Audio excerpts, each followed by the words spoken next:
Hold up. Every day I wake up, wake your ass up. The Breakfast Club. Y'all finished or y'all done? Yes, it's the world's most dangerous morning show, The Breakfast Club. Charlamagne the God, DJ Envy, Jess Hilarious, but Envy's not here right now, but Loren LoRosa is in, and we got a special guest in the building. The great Wendell Pierce is here. Good morning, sir. Good morning. Good morning. Thanks for having me. This is a real honor. I finally made it to the Breakfast Club. You know, I was just... I feel like you've been on before.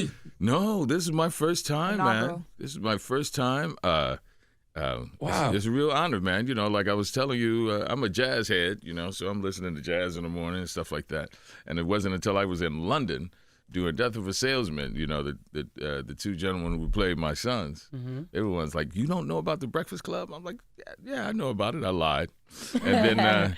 And then they would turn me on to it like every day. I got all my news. Yeah. That was like my Associated Press was the Breakfast Club. You know, so now that's why I was joking. I should come in here with my, I have my little entourage and that's right. my bag of cash. That's right. You want your tree of y'all moment. Yeah. Right. I love that. Yeah, so thank you. We're glad that you finally could join us, man. I wish I could be there in the studio, but I had to be out of town this week. No, I understand. How are you, first of all? I'm good, man. It's been a real busy summer. I've been enjoying myself because I'm already back to work. Summer ended for me last week, but it's been great. I've been traveling a lot. I've discovered Anguilla, which is a great island. Anguilla, baby. That is Charlamagne's favorite place to go. Oh, man. It's what I call a drop and plop, right? You drop your bag and you plop down. Oh, man. We should be giving it away, Charlamagne. But then again, listen, I've been going there for years, man. I love it, but it's an island that you go to if you like to do nothing. That's it. That's why you say drop and plop. Drop and plop. I love it. So I've been traveling around and, had a busy summer because I had a lot of films come out this summer and coming out. So it's good. And back to work already. And what I say, and I just have to say for me personally, you do not age. Okay? Thank you. Because I discovered you on The Wire. I'm from Baltimore City, so that's right, Baltimore in the house. My favorite show to watch. Yes, like it just came out. It's one of my favorite cities. I feel like it's a hometown of mine. Yes. But I just want to, man, you look amazing still. You just... Thank you. So gracefully so. Thank you. Well, they say black don't crack. That's what they say. So I'm trying to live up to that. That's right. Unless you want crack. That's unless you want crack. Yeah, if you want crack, you will crack. There's always exceptions to that, right? I love Baltimore, man. When we were doing The Wire, it was like this delayed response. So it was like our summer camp where we would go down, work on The Wire, and I had such a good time there. I saw y'all had the whole crew, all the criminal side over here. We did. We had the criminal side. The cop side up here. The cops. We need our respect too. That's right. But I would always go to. There was a club called Choices. Oh, I loved Choices, and that dance, that crunk, whatever that dance was, man. Yep. Popping, all that. Oh, popping. It is. I look like the old man in the club. That's what I was. And I would go there, and they thought I was a cop because I would put on a suit. Choices was, it was, You ain't had no business being in there with no damn suit on. It was. I went in with a suit because Choices was, you didn't play at Choices. It was the real deal. It was no TV criminals in there. It was the real deal sometimes. And so I put on a suit, and everybody thought I was real 5-0. And I said that would keep me safe. Any club you have to go through 2 metal detectors when you go in, it's an issue. Damn. 2, right? 2. So I stayed near the door, but I loved Choices. I loved Baltimore. Baltimore reminded me of New Orleans, where I'm from. Yeah. Right. It has all the same issues. It has all the beautiful stuff too. Very, and to this day, a city that I love, have invested in, and is a second home. Yeah. I saw you. When you think about 23 years of The Wire, what does that mean to you? The Wire was the canary in the mine. It was the thing that let us know that there was going to be an American decline if we did not take care of the greatest resource we have in this country, and that's its people. And the thing that I'm proud of as an artist is that's the role of art. It's not just entertainment. It's the place where we reflect on what thoughts are to the individual, where you think about who you are, what you want to be, your triumphs, your failures. That's what art is, and that's what the show was. It was a place where we reflect on who we are, what we're doing, our dysfunction, hopefully decide what our values are, and then act on them. I was very proud of what The Wire is, and The Wire is a classic. And what makes something classic is it speaks to people then, speaks to people now, and it will speak to people long after we're gone, because it speaks to that common humanity that we have. You'd never pass a corner boy anymore without understanding that he has a full life, and there's a whole story behind him. So I'm very proud of The Wire, very proud of it. What because you were early on in saying this, right, that The Wire is letting us know what's about to happen coming. How did you know that then when you were doing it, and even in the earlier years, because people always ask you about bringing The Wire back, and you've been saying it for some time, and I always said, the only thing I tried to convince them to do a prequel of The Wire, because they always said, y'all too old, too long in the tooth now, to be trying to do a sequel. But I said we should see how it comes up. And actually, I talked to Samuel Jackson, man. He was going to play the folks that were controlling the towers before Stringer and Avon Barksdale took over, right? Who that battle for that territory then. So David said, yeah, that's a good idea. But he always said he was never going to do it. So it's like a good book. I knew that it was going to be effective then because you saw, you heard how it impacted people. I remember one walk I had in Manhattan. I was walking one time, and this little old white lady with blue hair stopped me on the east side. I said, I love The Wire. That's my show. A little further along, this real sort of military square-jawed guy looked around and said, I love The Wire. I can't talk to you right now because I'm undercover. I'm on the job. Then I got up to I got up to 118th Street, whatever, and this brother came up to me, man. He was looking around just like the other guy. He's looking around. I said, yeah, man, I love The Wire. I can't talk to you right now, but, I'm hustling. I got right? Everybody. Right? So I was just like, if a hustler and a little blue-haired old lady was still digging the same thing, we were speaking to our humanity. So that's how I knew we would make an impact then. Yeah. Man, I'm glad you keep using that word humanity, right? Because how do you ensure each performance speaks to our humanity and not just the character's story? First of all, good research. I learned so much about specifically black cops, why someone would become a cop. Most of your African American, this was across the board, man. Most of the cats I met, black men and women who decided to become police officers, were from those neighborhoods. And they said that I grew up with Miss Ann and Mr. Joe, and 99% of the folks are some hardworking, the working poor, going out there and trying to make a way out of no way, as we say. And then they realized, that the crime that was disproportionately affecting their neighborhood was just like that 1%. And they knew that they could have an impact on that. And when you tap into that, that's something that's authentic. And when something is authentic, it may be something that's totally different from you, from a disparate world, but if it is truthful, you recognize it, right? The more universal, the more specific you are, the more universal your story becomes, And no matter where you're from, you can recognize yourself in someone else's story and humanity. That's why I always say, don't try to dumb something down, or don't try to make it just appeal to me, or you think I wouldn't like that.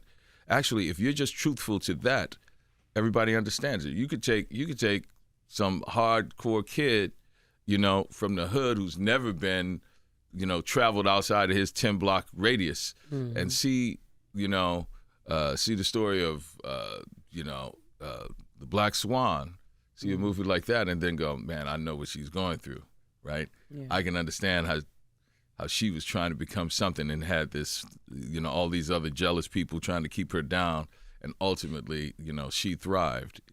They recognize the story as truthful. So the more authentic and truthful you are, the more universal it becomes. And the way you do that is you tap into something that is authentic. And that was the thing that actually made them write speaking of The Wire, I was talking about Black Cops when the writer said, can I use some of that? And that's the scene that between me and Omar on the bench, because we came from the same neighborhood. We are of the same neighborhood. And I'm telling him no more bodies. Yeah. And he understands it.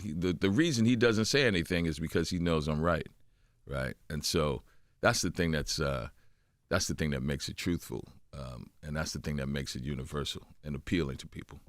Early on, though, like, what did you, like, how were you able to kind of shape yourself in a way? Because, you know, when you first start working in the business, you just got to work. You got to pay bills, right? Oh, yeah. But now, knowing you as an actor, even just seeing you, I can feel the characters you've played. And, like, you know, it becomes like a brand or almost like a reputation for you. Like, there's certain things I just expect you to do and take on.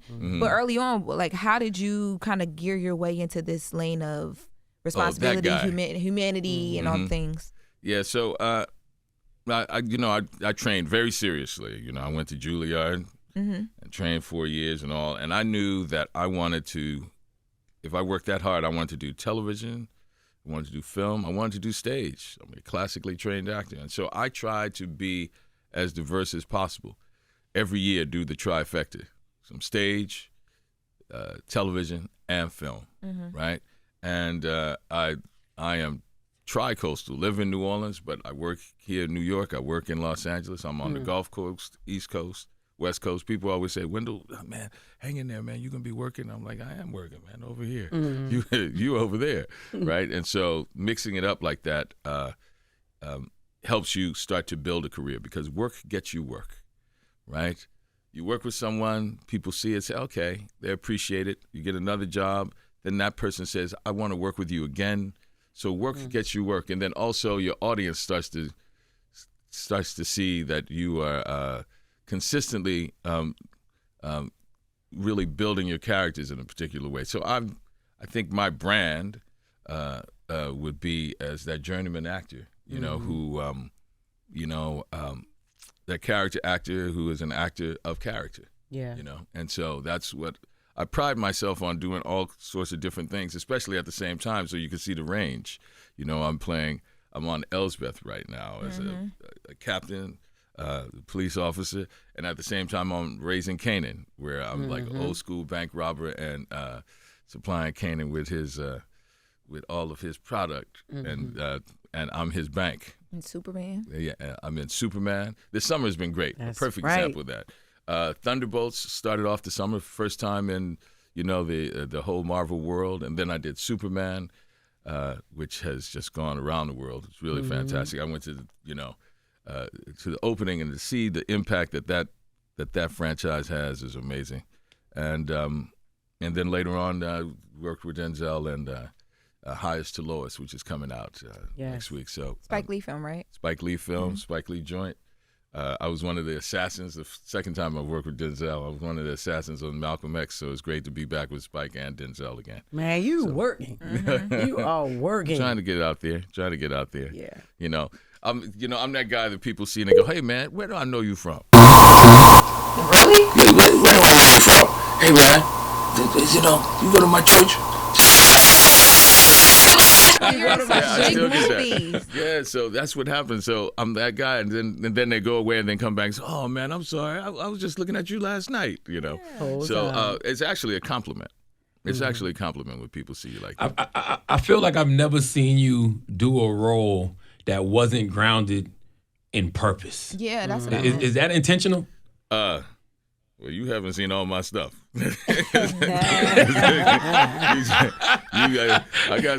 I got some bullshit out there.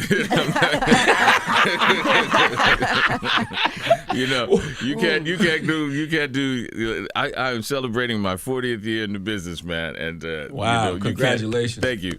It's this month actually. And yeah, you go back. I'm fortunate that they bombed, right? Because you know, just like work gets you work, bullshit gets you bullshit. You know? And a lot of times, I'm gonna stop cursing too, but a lot of times, feel free. A lot of times, the business, you know, they want you to make chicken salad out of chicken shit. Right? So damn, I got a lot of chicken shit out there, you know, but But I try to pick my roles with purpose. You're absolutely right. Because I want to be able to look back at a body of work and see a multitude of different roles and tap into trying to come to an understanding of what this journey is all about. And I was motivated to become an actor by James Earl Jones and Roscoe Lee Brown, Julius Harris. Those men kind of set the bar high for me. And for those of you who don't know who Roscoe Lee Brown, James Earl Jones, and Julius Harris are, now you got a little homework, Google them. And you see that they set the bar high, and I like that diversity. Well, let me ask this then. How do you stay grounded in purpose while navigating in an industry that can be performative, even off stage? Yeah, it's about what's important to you, recognize what your contribution to the dynamic is going to be, and be a student of your craft. I tell young actors that all the time. Be a student of your craft. And employment doesn't define you as an actor or an artist. Now, that's easy to understand, when you're unemployed. Mm-hmm. You're like, I want to hang in there. I know even though I'm not being paid, I don't have a gig right now, let me focus on the work. That's right. But then there are times when you are employed and you're doing some bullshit. You have to also say employment doesn't define me as an actor. Everyone's being a yes man, saying, oh, you're good. Oh, that's the joint, right? But you have to know, no, man, this is some bull. Yeah. I have to step up my game. And so have some pride in yourself and be a student of your craft and always set the bar high. You see that, man, listen, in the culture, people understand that when it comes to basketball, when it comes to sports in general. And I'll never forget, the thing that got me so impressed with LeBron is I'll never forget he was explaining a game one time, and you saw that he was a savant. He described every play almost in the second half of the fourth quarter. He said, well, what happened this? And then he passed the ball, he missed. And the fact that he remembered what went right, what went wrong, he was a savant, right? And so that made me really appreciate him, right? Really appreciate his game. But, and that's the thing that will help you and will be there for you in the most difficult times. Be a student of your craft. When people are putting you down, when there's conflict, when things aren't going right for you, the one true north that you will always have is, I'm a student of my craft, and that's important to me. And that will be, your saving grace. When you're choosing, or I guess you're getting or casting for roles, do you still audition, or do they just call you? Yeah, you audition. They try to pretend you're not auditioning. Oh, let's just have a meeting, and let's just have a meeting, and we're going to film the meeting. You don't mind if we just film the meeting so we remember. But I just want to have something to reference what we were talking about. I'm like, okay, yeah, and then we'll be talking about the role,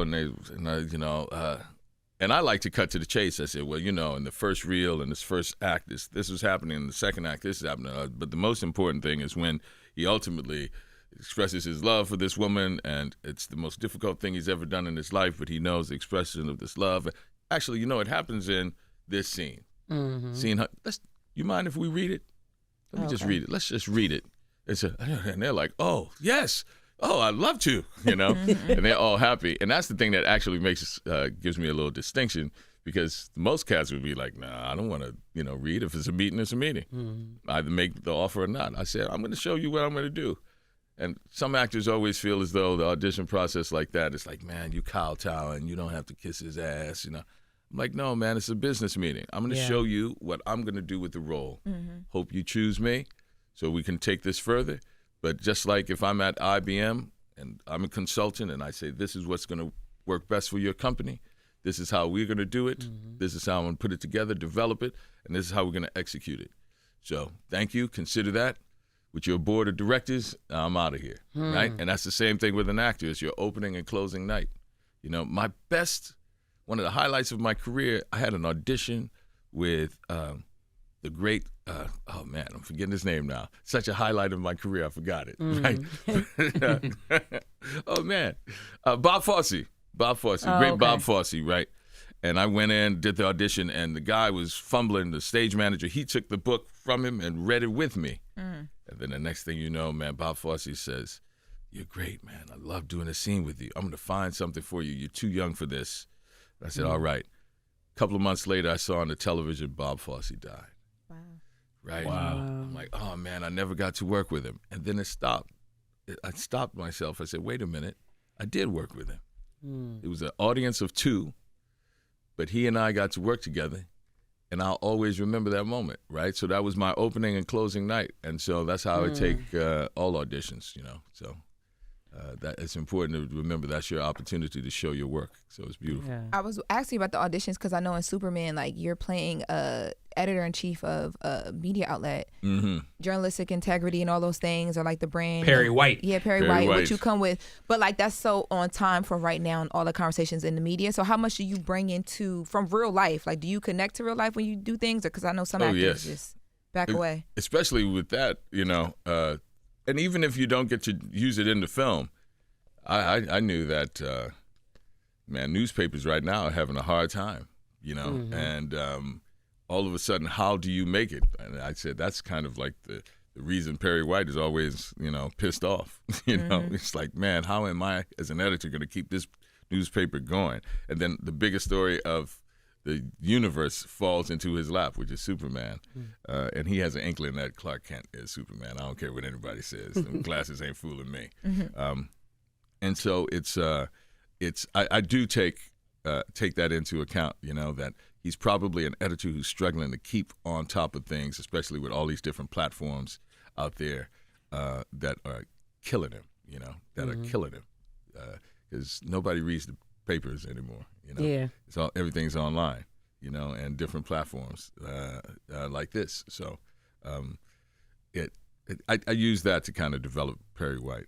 And what's great about it is that's something that's developing even more. They're thinking about doing a Daily Planet TV show, extension of that with, actually it's around Jimmy Olsen, about Jimmy Olsen. So, yeah. So, you know, that I always take, that's in the development of character also, as you prepare. You spoke earlier about, oh, my bad, go ahead, Charlamagne.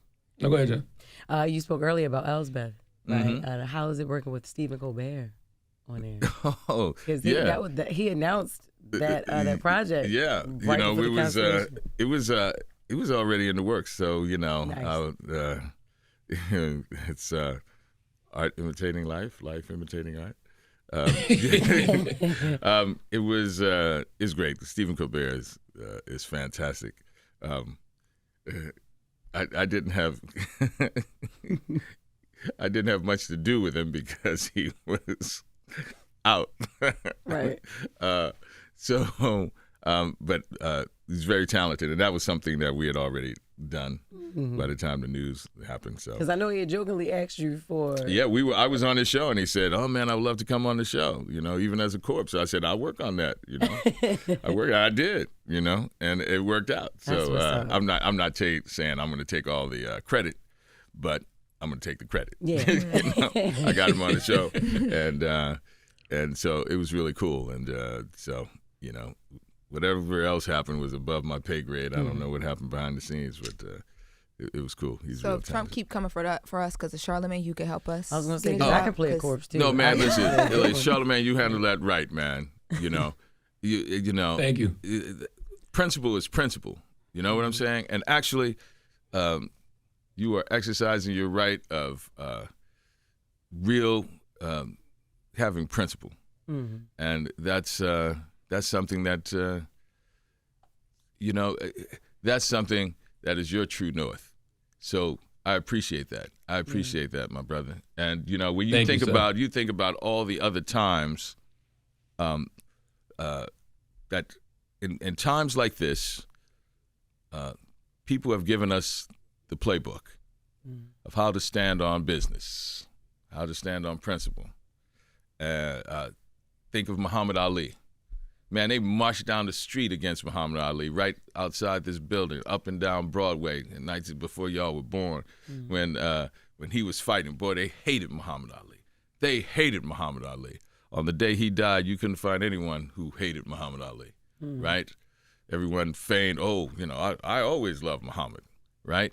But he stood on principle. I think of him and the stand that you're taking. I think of, Martin Luther King in the Birmingham jail. I think of black folks in the North Church, on New Year's Eve, waiting to get word about this emancipation that we hear they're going to sign and give us our freedom, right? There were people who were principled going all the way back to the Revolutionary War. I give voice to one of the characters I'm on, Ken Burns' American Revolution. It's coming out. This month, and I give voice to this one brother, James, who the Patriots asked him, "You're going to get involved?" And even then, he said, "Yeah, we're going to get involved, but there's this issue of slavery we really got to talk about." And even then, they said, we're going to deal with that later. Let's just beat the British, right? And then the British offered a whole bunch of folks, we'll give you a freedom right now if you come to our side and help us. And they really, there were a whole bunch of black folks who said, I'm going to get my freedom. I'm going to help the British. And then they messed over them, man. They said, we're going to give you land in the British Empire. You say that to somebody, they always think of London, right? And they gave them Nova Scotia. They gave them Nova Scotia, right? And we're going to put you in the cold of Canada, after the war. So black folks were getting it from both ways, in slavery with the Patriots and with the British, kind of being the turncoats that they were and saying, help us, but then we're going to put you in one of the coldest, harshest places of our Commonwealth. So I say all of that to say that you are a part of a long line of people who stand on principle. So, and ultimately we know that's the thing that will help, and that's the thing that will protect you ultimately, because people will recognize that. So, man, thank you very much, brother. Yeah, and that's the American aesthetic. That's what the American aesthetic is all about. So. I've always heard you say that acting is truth telling. So when I listened to you talk just now, it just made me wonder, when did you first realize that performance could be a form of liberation? In New Orleans, there was a group called the Free Southern Theater, and they used to perform during the Civil Rights Movement under the threat of violence. I remember the Klan told them, if y'all do that play, we don't know if it's an urban myth now, but if you do the play, we're going to kill you, right? So they did the play. Lights go down. Everybody's waiting for the curtain call, and they got in the cars and they jetted. So the Klan never got them. But they would go on the marches during the Civil Rights Movement and perform. And that was the company that got me interested. It was right as I was a kid, so my parents would go and see the play and come back and tell me about it. But then it's one of those things that inspired me to be an actor and realize that entertainment is just a byproduct of the art. If you really want to go to a high level, entertainment is just a byproduct of the art. The art is really understanding that it's the forum where we collectively come together, reflect on who we are, good and bad, who do we want to be, what our values are, and then go out and act on those values. And that's the thing that motivates people. I think I keep talking about the Civil Rights Movement, but, the song We Shall Overcome. To hear that song inspired people, right? To be a part of a movie, Selma, like I was. I stood on the Eben Pettis Bridge, man. I looked down in the Alabama River and I said, I could hear those souls say, tell my story. Don't forget me. Ooh. Right? Don't forget me. And think about that, man. Men and women in the moment before their death, looking at the barrel of a gun held by one of their neighbors, saying, man, don't let my death be in vain. You see those pictures of people right before they're lynched, And this one brother, there's that one haunting image of this brother just cut up and lashed and beaten naked right before he's lynched. And he's looking dead into the lens. And it's as if he's looking at us in the future saying, remember this, remember me. Don't let my death be in vain. So when you stand on principle like that, you are honoring them. Don't let their death be in vain, because we're not going to let anyone just try to sell us a bill of goods and not be truthful and not tell us that, not try to tell us that we're going to make chicken salad out of that chicken shit. That's right. You gonna have me saying that, man? Yeah, Yes, man, it you is. should. Yes. That's what it is. When they ask you about tariffs, say, yeah, that's you trying to make chicken salad out of chicken shit. Yeah, that's cool. What's the difference between visibility and representation, and which one matters more to you at this point in your life? You always want to be impactful, so representation is real important. But I don't sleep on visibility. But you can't just that can't just be the sole purpose of why you want to be out there, because that means you'll do anything for that. Yeah. You do anything for that, man. I see, that's why everybody has a podcast. Everybody's, man, everybody's a content creator. Boy, they came up with a phrase for it and everything. I'm a content creator. I'm an independent journalist. That's the other one. I'm an independent journalist. Actually, that one's kind of hip because, you could be getting away with a whole bunch of stuff and be like, I'm an independent journalist. And actually, that independence forces you to be more principled with your journalism, right? The only thing that will give me the power or that visibility is if I'm uniquely a journalist, because so many media companies are compromising that now just to stay out of, be dodging bullets and at the same time promote other propaganda. But so visibility is important. If I had to give up one, I'll give up the visibility for representation, because I know that is impactful. That, how many times are we hearing about people for the first time we didn't know were so impactful in people's lives until later because someone said, no, you've been sleeping on this person, right? You don't know about so-and-so, or you don't know, in your game, man, you hear about that producer. You go, man, yeah, you know about all the cats who were coming up in the Bronx and the music, hip-hop was happening and all of that. But, hey, man, this cat was the one who was the best DJ out there, right? And so you start to hear that. And so that's because he was truthful. And the representation is the thing that cannot be denied. And it's going to impact someone who will ultimately, that'll give you the visibility. It may be delayed. It's just like The Wire. Everybody was sleeping on it when it was on air. Now, 20 years later, it's still impactful, right? Because the representation was there, And we never were nominated for an Emmy. That's crazy. Wow. Never nominated for an Emmy. Never nominated for an Emmy. None of the performances nominated for an Emmy. And we could go down the line, performance after performance after performance. We had the repertory company of some of the best actors in the game. Yeah. Right? And so that just goes to show you, but ultimately somebody recognized it and said, it's deserving of the Peabody Award, right? So you are making an impact, So I'll take representation over visibility. Your work is so impactful, though, and like what's happening in media right now is like anybody who is like standing, like you said, 10 toes down, right? Like the American Revolution series that you talked about, that's on PBS. Yeah, that's going to be on PBS. Ken Burns, The American Revolution. Is that because I've been seeing so much stuff about NPR and PBS with the Trump administration, like. Perfect example of representation being important. We're living in a time where funding is being cut. The corporation of public broadcasting no longer exists. Just think about that. Crazy. Just think about that. PBS and NPR are going to be gone. And that's because in all coups, you take over the media first so you can control the propaganda. And a part of it is silencing those you feel as though are going to shed light on your criminality, right? And that's the thing that is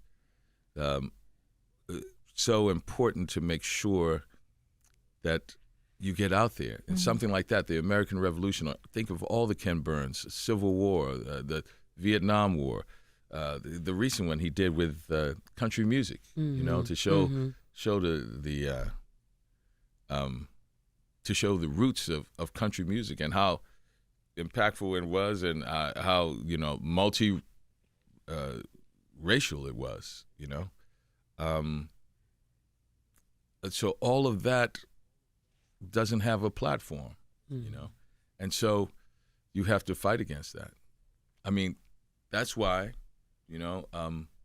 it's important to support organizations and institutions that will be able to give voice to the voiceless, give a stage, and opportunity to folks, And that's why, as an artist, you understand, that this forum is where we reflect on who we are, who we hope to be. But at the same time, as an advocate, I feel as though the social justice movement of the 21st century is economic development. Mm-hmm. And that's why at this time and in this moment, when there's so much funding pulling back and opportunities are taken away, it's important to create those opportunities. And that's why right now, I'm very proud of something that we're announcing and launching. It's a great segue into that, which is the Coalition for Legacy Theaters of Color Fund, which I have been a part of creating to give opportunities to those legacy theaters who have been in the creative cultural economy of this city of New York for over 25 years, and also those new companies who are giving that legacy a chance to live on. And that's what this fund is going to fund, the productions and marketing, and it's a $10 million commitment that we're announcing today. The Coalition, the Coalition for Legacy Theaters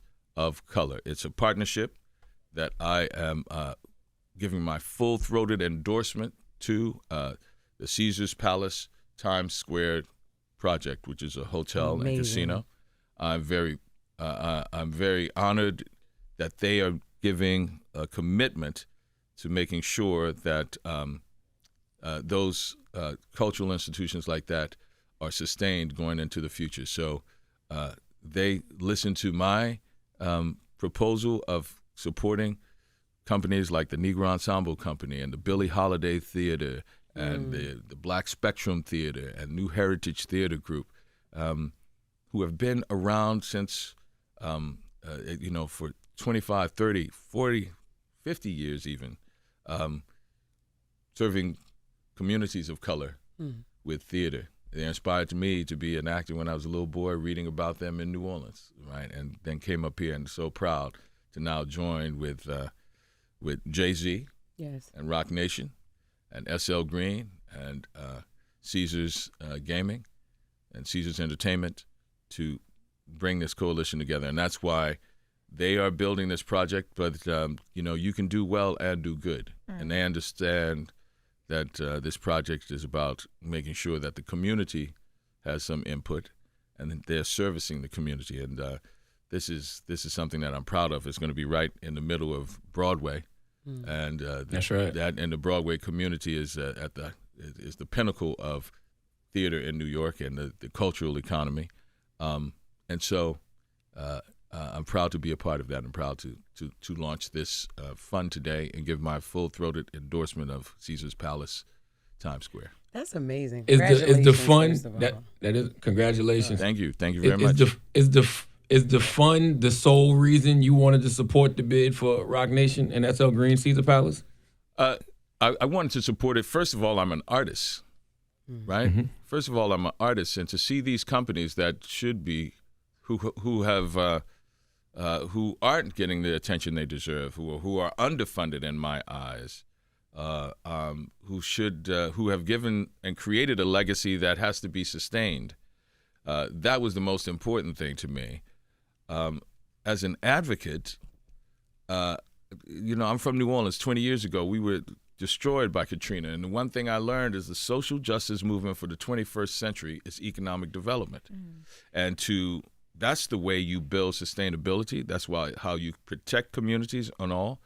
And one of the reasons I support this is because this is clearly an economic engine that's going to develop Times Square, that's going to bring multitudes of jobs, is going to have a halo effect of affecting all the businesses around Times Square. And at the same time, think of all the people that come in. That's going to be coming to be a part of Caesars and to stay at the hotel and go to the casino. That's more of an influx of people who are coming to Broadway. Almost it's projected to be almost 800,000 more people who are going to be coming to Broadway. Now take these companies who never get the attention, who never get the real quality marketing that this is going to present. There's 65 million people who are part of this rewards program that they're going to have access to. There's going to be child care. So, the development has said we're going to really put our belief into action. Child care for Broadway workers. There's going to be debt relief, student debt relief, medical debt relief, health relief, and I think that's important. That's I'm a union man, so my union, Actors Equity, is supporting it. Local 802, which is the musicians union. So this is now you see a part of me as a producer. Right. I'm a Tony Award winning producer, so I understand here's an opportunity where art meets commerce, and so we understand the art. That's the thing that everyone shares. We have a vision of how art can impact community. We may have differences on how we build that economic engine and the commerce that'll support that, but we have commonality there. But the economic engine that a project like this brings, I've seen it in New Orleans, post-Katrina. I've seen this particular company, Caesars, in New Orleans, and how people had the same concerns about whether or not we should have this casino right in the French Quarter. This is the heart of our culture. And it has been more than beneficial.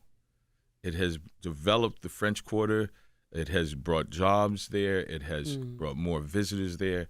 So this is, for me, an economic engine, and I feel as though the 21st century social justice movement starts with that economic development. And especially in a time when so much is being cut back, we have to exercise our right of self-determination. So I challenge the partnership to say, I'm an artist. These are the companies that I want to support.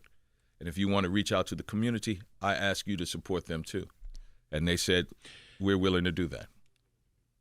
Man, blame Rock Nation for all of that. And as you said earlier, Wendell, that's why representation is important, because you have a company like Rock Nation who cares about the communities, like Manhattan Plaza in that area. They care about the folks on Broadway. They listen to people like yourself, and they brought something to the table to benefit those people. Yeah, man. Listen, you talk about Manhattan Plaza. There's a $15 million commitment there.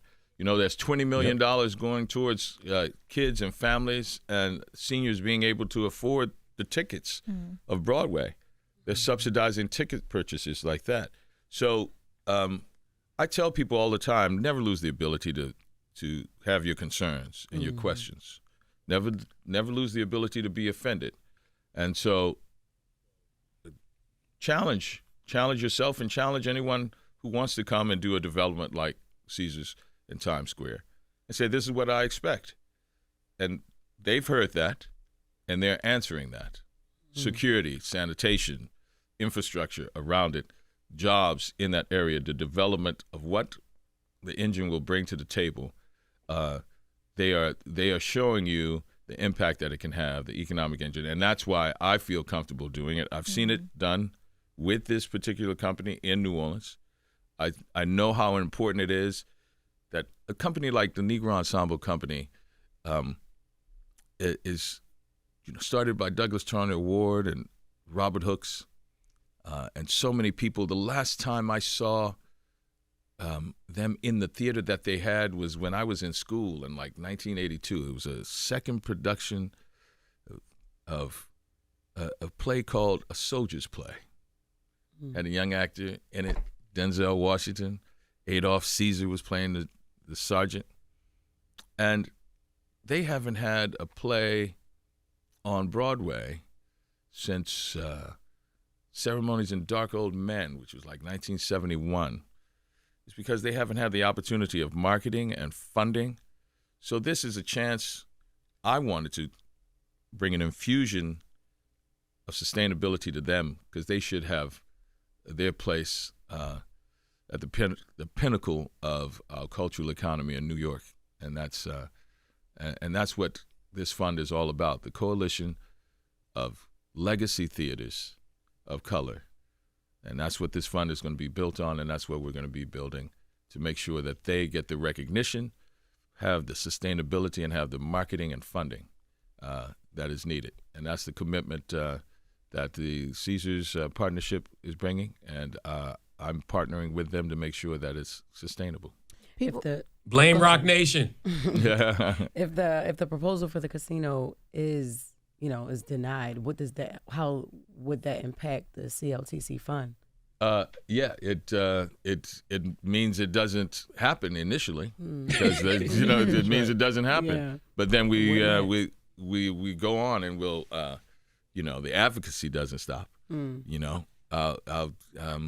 we'll look for ways to fund it initially. And I will challenge those who are part of the partnership to say, even though we lost this, which I don't think they'll lose. But we will find a way to still build the fund. I'm still going to be committed to it. This is something that is a long-time commitment for me. Yeah, absolutely. What do you say to people who still, after everything you just talked to us about, right, who still say this is bad for Broadway? Broadway just started its uptick since the pandemic, and now you're bringing something that will be against the business, right? Yeah.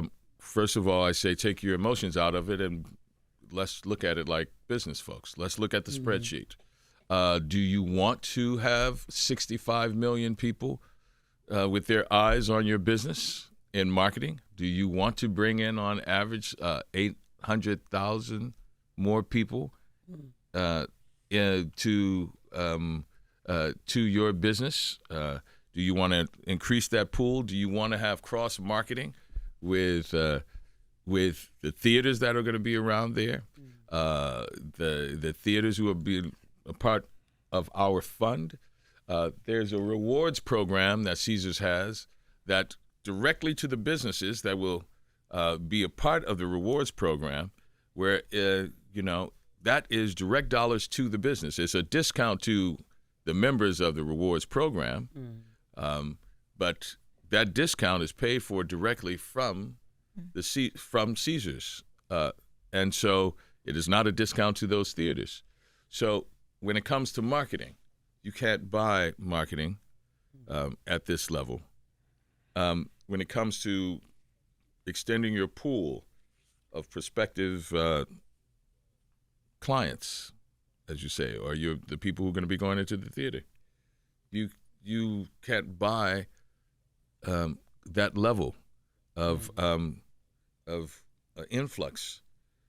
So I tell people all the time, your concerns are valid, your questions are valid, but as I say to my community in New Orleans, because I was bringing back my neighborhood, which is now on the National Register of Historic Places, the price you have to pay for complaint is bring a solution to the table. Ooh, we have a solution to the table. Now, where's yours?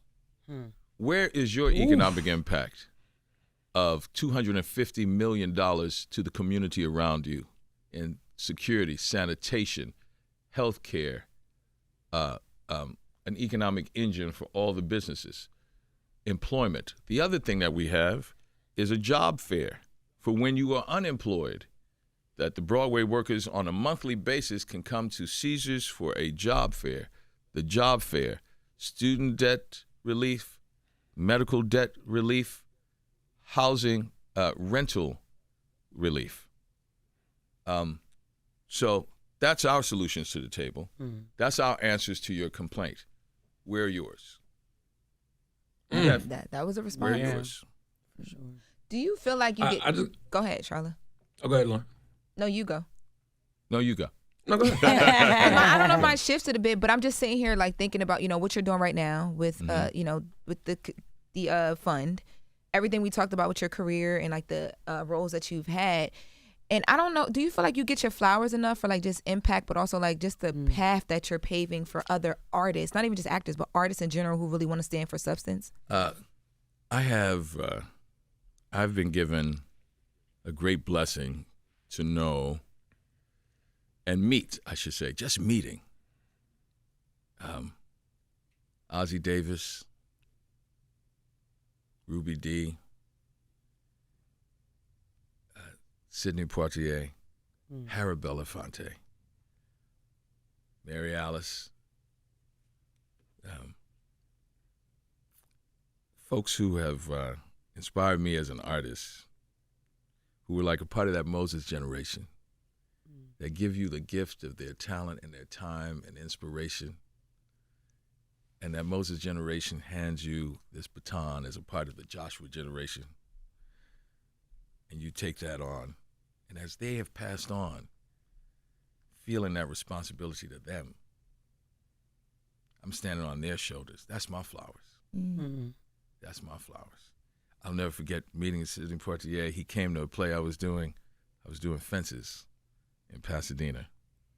And man, they said, he's here. And I ran to my dressing room and took off my costume. I couldn't wait to meet the man. I opened my door and he was standing in the threshold. Wow. And I just burst into tears. I tear up thinking about it now.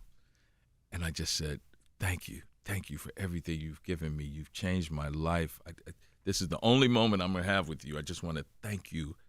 God is going to bless you because you have impacted so many people and made so much. And he said, oh, man, thank you so much, man. You don't have to. And I said, but that's as an artist. I just remember you as a man. There's a famous interview when he lands, and he says, you're asking me all these questions. You haven't said anything ask me a question about being a father, about being a husband, about being a man, being a black man. You insult me and assuming that I'm only supposed to answer these certain things in a box. And I was able to tell him that and share that with him. And that's my flowers. That's my flowers. That's where I tell all the folks who want to be content creators. Content creators. Thank you. Right. Ready looking for that likes, If you give more, that's your like, Don't That's look right. just, if the more you give, that's the thing that's, years from now, you'll be able to have some sense of accomplishment. And that's what this is all about. That's the thing that motivates me. As an artist and as an activist, I learned 20 years ago, I said, 20 years from now, some kid is going to ask me, in New Orleans' darkest hour, what did you do? And I wanted to be able to have an answer. And I did. I put together a resident-initiated redevelopment of Pontchartrain Park, the neighborhood I grew up in, and brick by brick, house by house, block by block, we rebuilt our neighborhood, and it's on the National Register of Historic Places. So now, 20 years later, I can say, this is what I did, kid, right? Wow. Go look at that marker right there. That's what we did together. Now, I can hand that baton off to you. That's my flowers, right? That's my flowers. Wow. Yeah. And that's why I'm doing it with these theaters, man. They inspired me. I am only here because of them. Is this the most uncool interview on Breakfast Club or what? Hell no. I love it. This is one of the most insightful ones. What you just said is why I love these type of conversations, because 20 years from now, it's going to be some kid watching this interview and learning so much from your wisdom.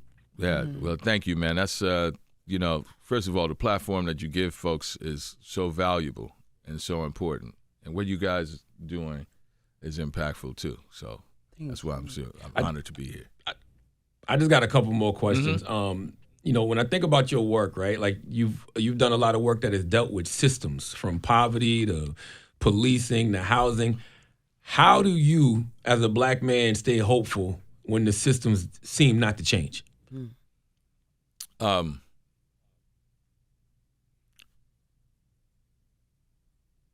Because I know,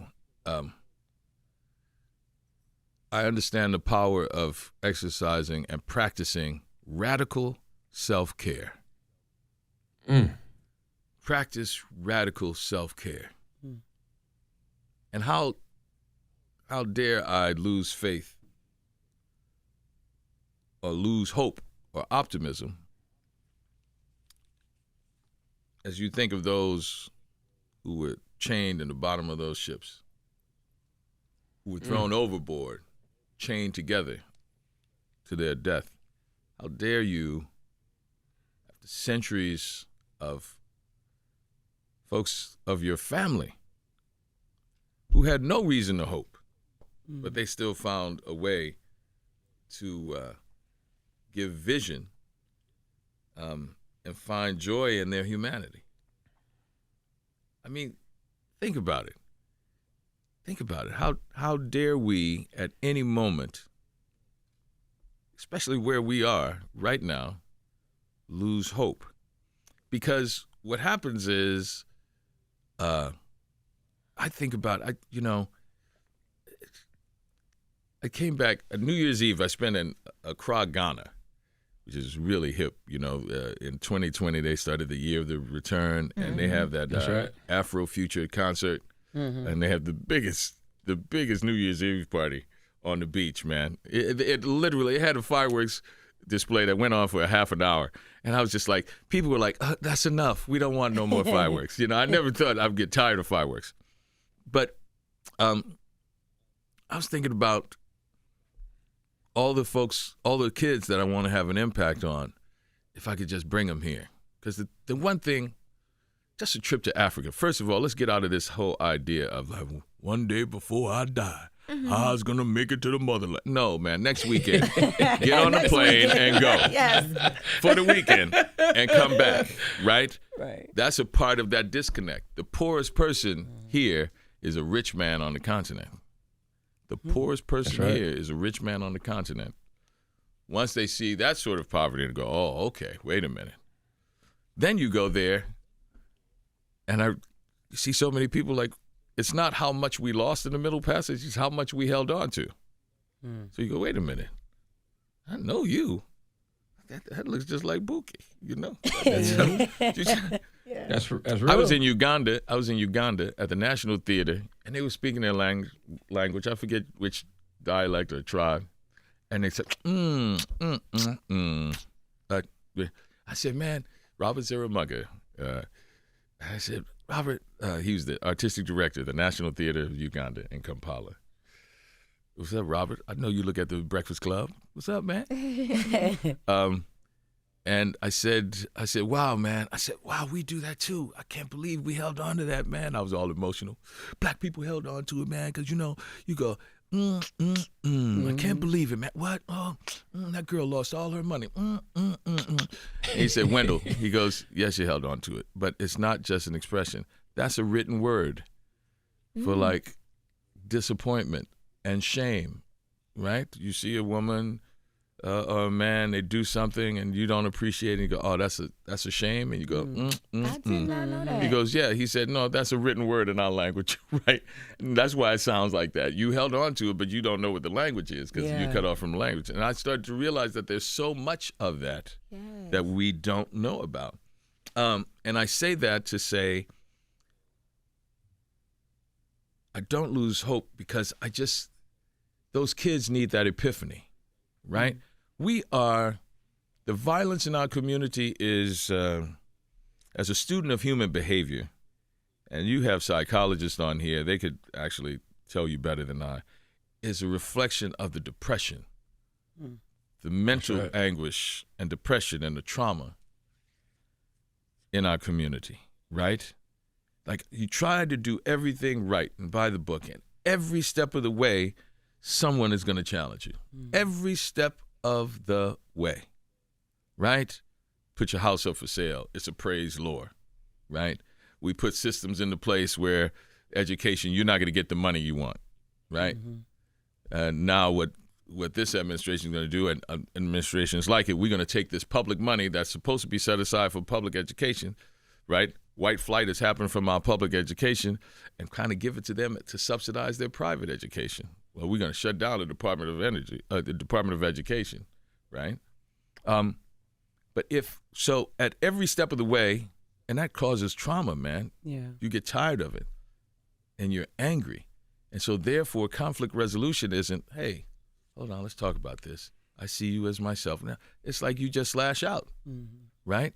So conflict resolution becomes vital. So as a student of human behavior, you just want to give people instances of epiphany and hope. So I always think, man, to take those kids, just a trip to Africa and see it, right? That's why it's so important to travel and have experience and different experiences and say that this is a part of who you are and your humanity. It doesn't even have to be that. Just to go, hey, we're going to spend a day in the park and learn about grass, different grasses. What does that have to do with anything, Mr. Pierce? It has everything to do with you. Find some interest in it, or at least find out, I don't like this. That's an epiphany too. You know something? I don't want to spend my time trying to discern the different blades of grass. I want to do something else. So what do you want to do? Now let me make that decision. Now you're thinking. So now you're thinking. So that's the sort of work, the personal work, that would be able to change systems. Then you can really have an impact. The reason we don't change the systems is because people are trying to spend so much time to just stay in the system, right? So I'm not going to do anything to kick me out. That's why when people say, I'm not going to run for Senate anymore, and then all of a sudden, Senator Tillis is now speaking truth, right? It's like, man, you've been here for 20 years. Now that you know you don't have to try to kiss ass to get somebody's vote, now you're going to say, oh, okay, I want somebody to get in the government. See, and this is the thing that our president is good at. And I don't support him, but the one thing I got to say is there's a certain way you behave when you have fuck you money. Right? You're like, I don't have to do anything to kowtow to you. I don't have to kiss your ass. I don't have to do anything, right? Because it's not going to affect me. Because if you cut me off tomorrow, I'm cool. Because I got some chips in my pocket. I'm good. That's an old term. I'm sorry. I'm showing my age. I'm stacking chips. That's like a old. But then so when he starts to get a little protective, like, we don't need to put out them files, then he doesn't have fuck you money. He doesn't have anything to protect him. I'm scared of this shit. Yeah. So that's a long way to get around to exercise radical self-care. And when you do that, then your contribution to the dynamic is different. You change the paradigm then, and that's how you change the system. That was a long-winded, Man, we love these answers, man. Crazy ass. Stop saying that. Answer. No. But that's how you change it. That's how you change it, exercise radical self-care and stand on principle, bruh. You know what I'm saying? That's what it is. That's the people we remember. That's the people we remember, right? So I think that's how we change the system.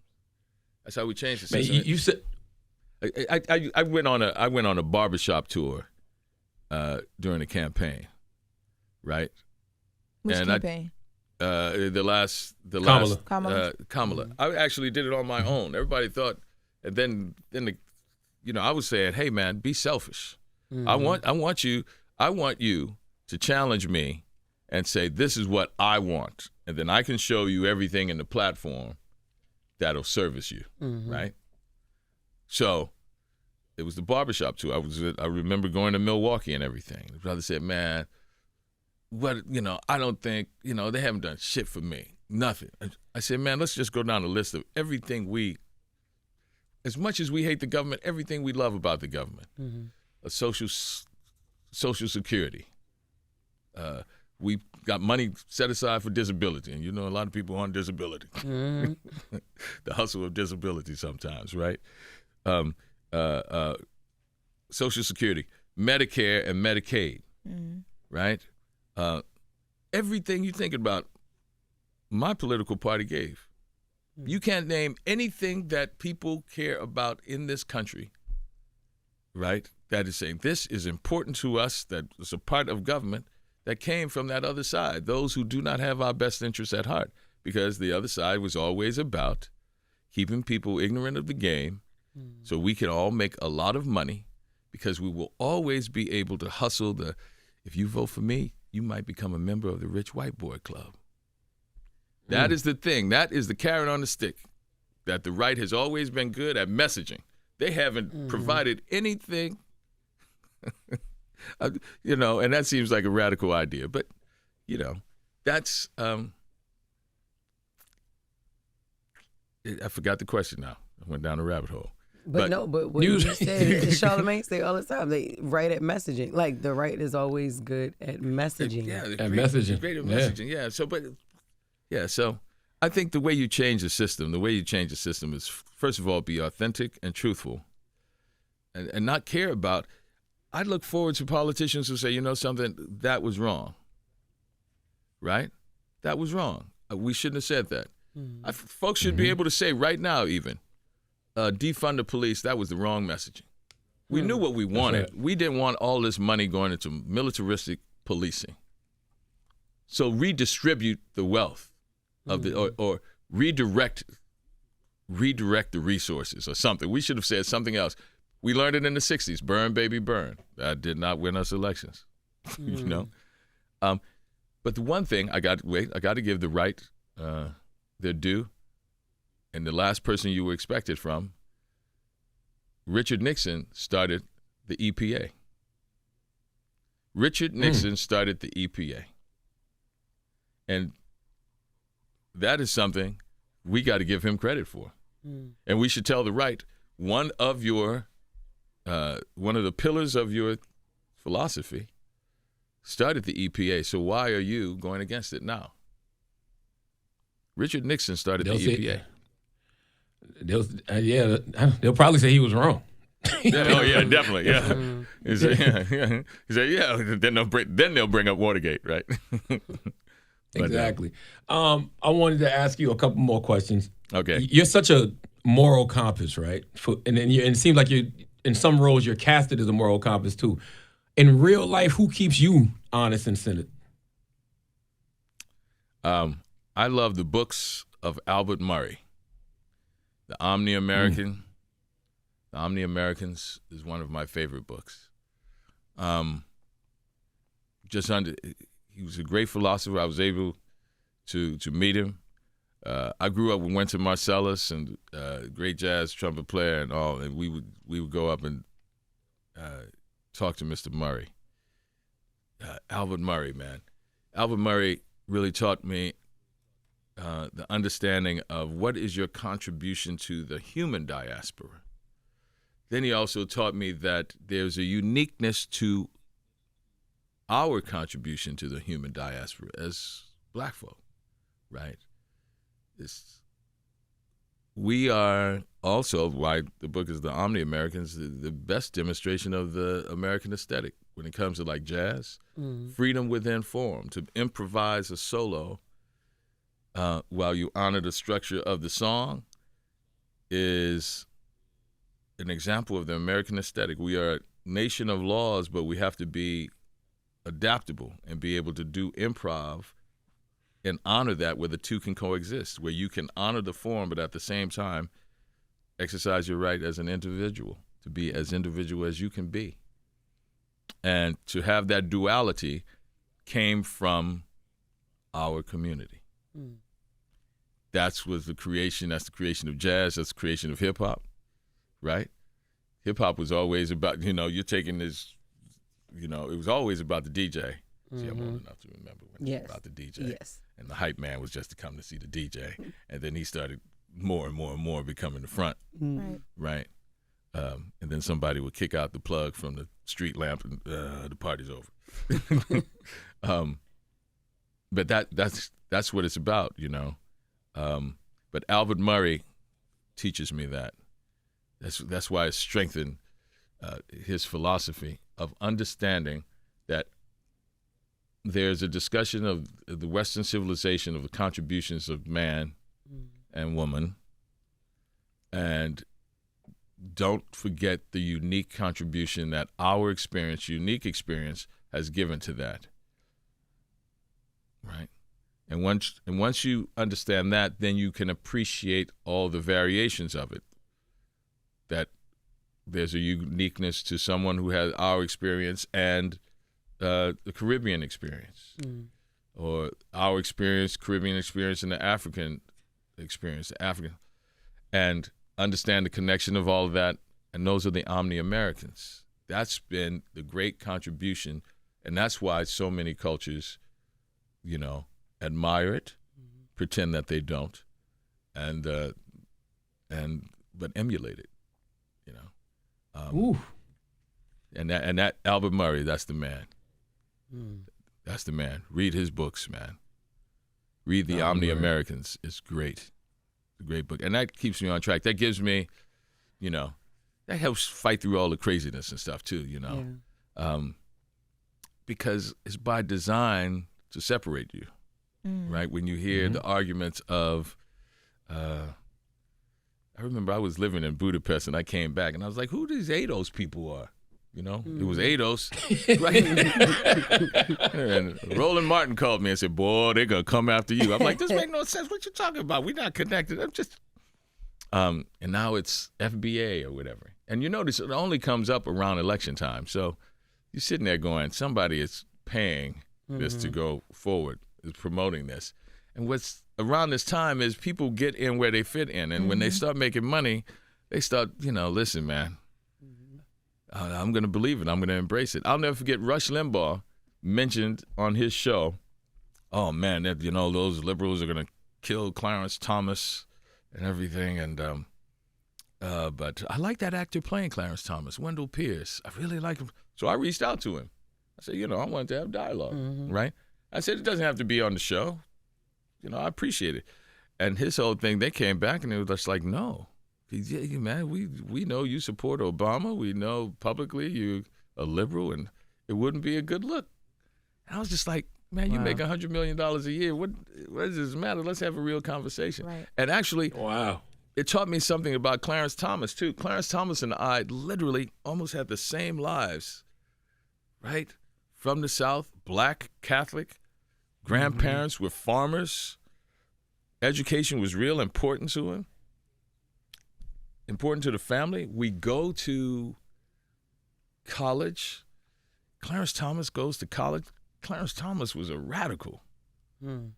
Radical, man. His afro is picking his hair. He's going on protests, almost like a Black Panther. And goes to law school, and all he wants to do is come back to Savannah and practice law. And it's at that point that he's completely rejected, right? And it shows you how insidious racism can be. How insidious racism can be. He was just like, but I have a Yale law degree. I'm better than most of the partners in these old line law firms. Yeah. They say, yeah, but we still don't want you, right?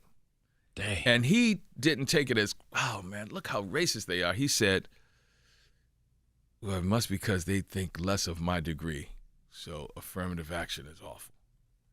I was just like, wait, what? You're not going to blame them at all? No, I'm going to blame everything that gave me an opportunity to get there. And then the only job he could get was with a Republican AD in the Midwest. And then he was on track. But I actually think Clarence Thomas is a perfect example of how insidious racism can be. Because I think he is really thinking, like, I'm giving you the best of humanity. And I'm still being rejected. And it has developed, I think, a self-hate in him. A self-hate of all of that, Self-hate, and so I feel like sometimes, so I think this goes back to Charlamagne's questions about like you keeping hope alive throughout all your work. It can make you feel like just things aren't ever going to change. Like, Like you, no matter what you do, what you accomplish, what you try to do, there's always someone that's like, mm-mm. But you have so many examples of when it does change and how it feels. When you just think of just your education journey, you know, think about graduation. There were times, you know, when you had a paper due or you were taking a test and you're like, man, I'm just not going to get through this. And you ultimately do. When, you know, when you find people who support you where you least expect it, you know, people you assume were against you were like, I'm going to recognize your excellence. There are so many of those times also that should embolden you, that should give you encouragement. The mistake that we make is we think that once we accomplish something, we accomplish a change that is done. The work is done, but it's like a chronic disease, right? It's like a chronic disease. You have to be ever vigilant. We never thought that in 2025 we would have to protect the voting rights bill or reconstitute it, because they've taken out Section 4, which actually protects you, gives you all the voting right protections. They've actually taken that out. So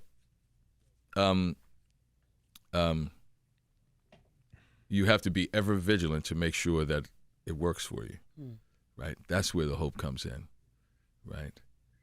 Because you know that there were those who do not have our best interest at heart, and you have to do everything possible to give yourself that hope, right?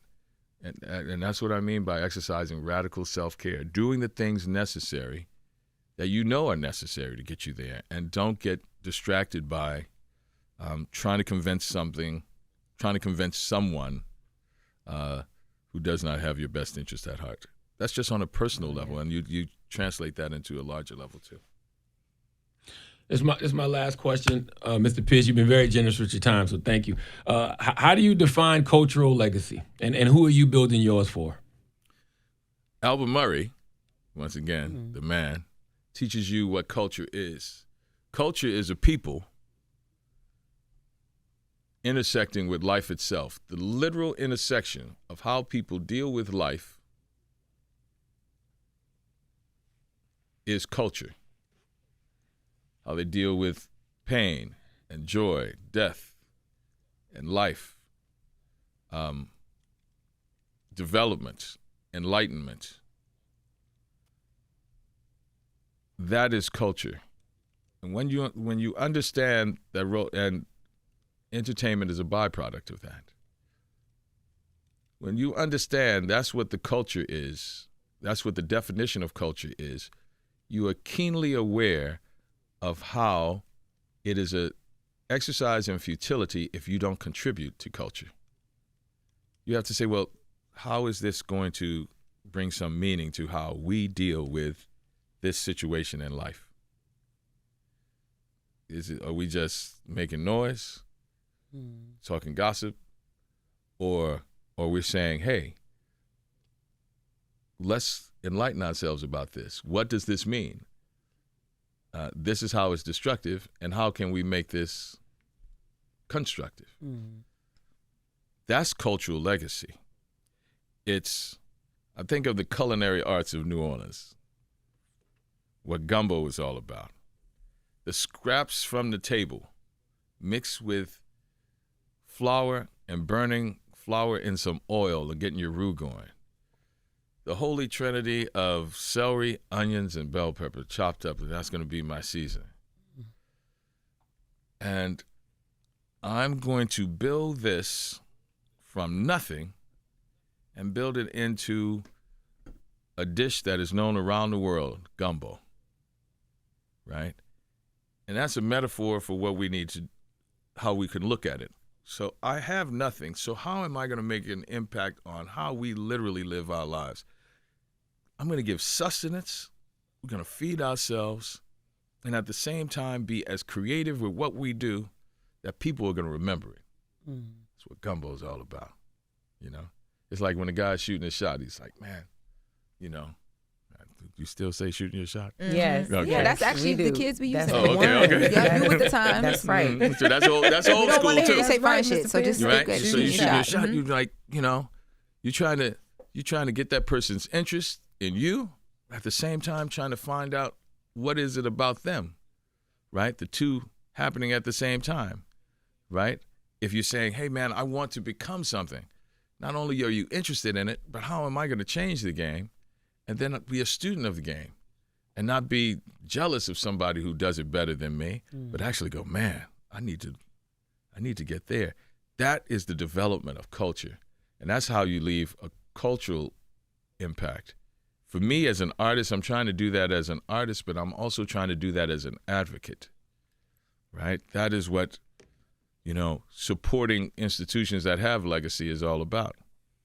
And that's the impact that I hope to have, that, you know, to build and sustain companies who have built built something in me and in my heart, right? These companies have given me encouragement. They have given me vision. And I want to make sure that they're sustained and go into the future, right? Because they motivated me when I was younger and I was starting my career. That's what culture is. That's what cultural legacy is all about. And having that cultural impact is entertaining, yes. People will always remember the joy of being entertained by the culture that you create, but also it has to bring some insightfulness and impact their lives long after, right? I'm always thinking of the words of Arthur Miller that says, there's a certain immortality in the theater, not given by monuments or books, but with the knowledge an actor takes with them until their dying day, that in a dusty theater on a stage, he cast the shadow of a person who was not himself, but all the distillation of everything he has ever seen and all the unsung heart songs that the common man feels but never utters, he gives voice to. And in doing that, he joins the ages. I'm trying to join the ages, giving voice to the voiceless. That's cultural legacy, and that's cultural impact. And you sit up here talking about uncool. How the hell? What? How is this uncool? This is amazing. That's important. That's important. Mr. Wendell Pierce, thank you, man. Thank you for your wisdom. Thank you for your insight. Yes. Thank you for your art. Thank you for your service to our people. Thank you for the Coalition of Legacy Theaters of Color. Thank you. Just thank you, brother. Thank you, man. I am so honored to be here at the Breakfast Club. No, it really we is. honored. It's a smile on my face. Absolutely. Smile on my face. I got some cachet now. As soon as they said you, I was like, she. Yeah. No, I still saying Baltimore in the house, man. I love Baltimore. Thank I love you. Baltimore. Thank you. Thank you to the Breakfast Thank Club. you. It's Wendell Pierce. It's the Breakfast Club. Hold up. Every day I wake up, wake your ass up. The Breakfast Club. Y'all finished or y'all done?